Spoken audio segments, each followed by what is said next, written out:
Hello আসসালামু আলাইকুম guys, কেমন আছো তোমরা? আশা করি তোমরা সবাই অনেক ভালো আছো। তো আল্লাহ তাআলার রহমতে আর মাইশা আমাদের ছেলে মেয়ে হয়ে থাকবা।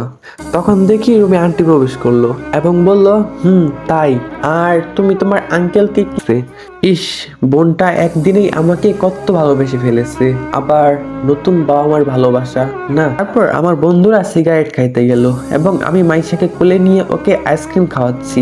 মাইশা আমাকেও খাইয়ে দিচ্ছে, নিজেও খাচ্ছে।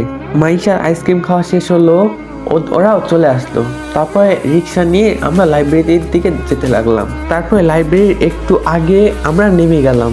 আমি মাইশাকে সিয়ামের কোলে দিলাম এবং রিক্সাওয়ালাকে ভাড়া দিলাম। তারপর আমার টাকা মানিব্যাগে গোছাতে গোছাতে আমি হাঁটতে লাগলাম। হঠাৎ কোনো একজনের সাথে ধাক্কা খেলাম। তাকিয়ে দেখি সিফা। আমি সিফার সাথে ধাক্কা খেয়েছি। সিফা তো সব দেখে ফেললো যে আমি এখনো বেঁচে আছি।